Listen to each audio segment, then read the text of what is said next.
मसीह ने स्वतंत्र बने रहने के लिए ही हमें स्वतंत्र बनाया। इसलिए आप लोग दृढ़ रहें और फिर दासता के जुए में नहीं जुटे। मैं पौलुस आप लोगों से यह कहता हूँ, यदि आप खतना कराएंगे तो आपको मसीह से कोई लाभ नहीं होगा।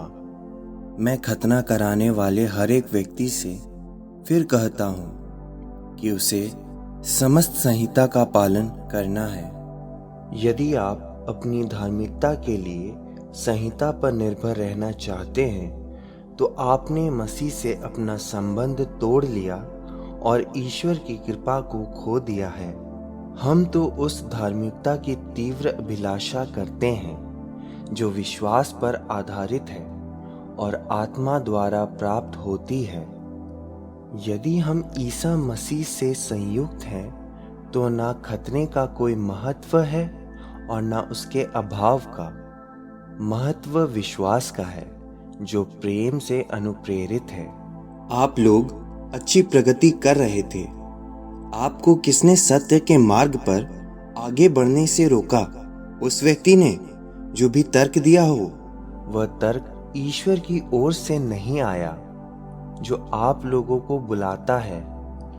याद रखें, थोड़ा सा खमीर सारे सने हुए आटे को खमीर बना देता है।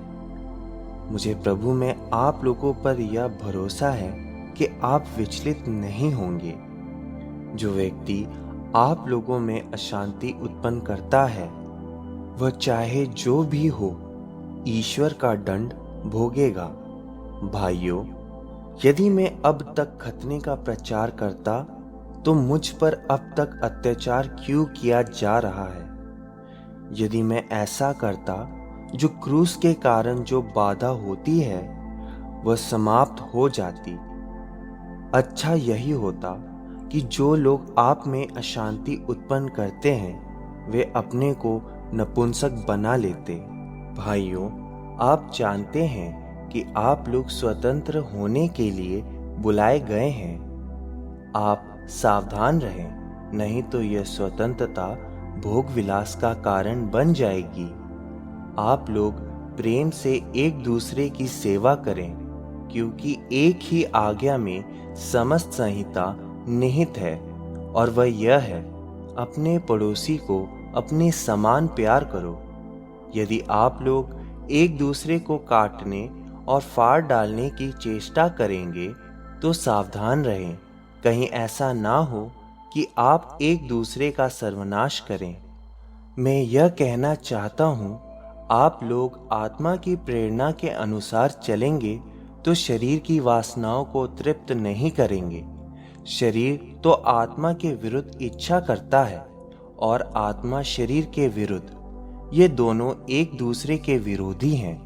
इसलिए आप जो चाहते हैं वही नहीं कर पाते हैं। यदि आप आत्मा की प्रेरणा के अनुसार चलते हैं तो संहिता के अधीन नहीं हैं। शरीर के कुकर्म प्रत्यक्ष हैं, अर्थात व्यभिचार, अशुद्धता, लंपटता, मूर्ति पूजा, जादू टोना, बैर, फुट, ईर्ष्या, क्रोध, स्वार्थप्रता, मनमुटाव, दलबंदी, द्वेष, मतवालापन, रंगरलिया और इस प्रकार की और बातें।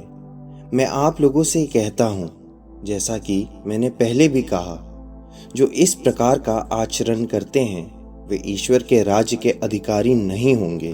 परंतु आत्मा का फल है प्रेम, आनंद, शांति, सहनशीलता, मिलनसारी, दयालुता, ईमानदारी, सौम्यता और संयम। इनके विरुद्ध कोई विधि नहीं है। जो लोग ईसा मसीह के हैं उन्होंने वासनाओं तथा कामनाओं सहित अपने शरीर को क्रूस पर चढ़ा दिया है। यदि हमें आत्मा द्वारा जीवन प्राप्त हो गया है तो हम आत्मा के अनुरूप जीवन बिताएं। हम मिथ्याभिमानी ना बने, एक दूसरे को ना छोड़े और एक दूसरे से ईर्ष्या ना करें।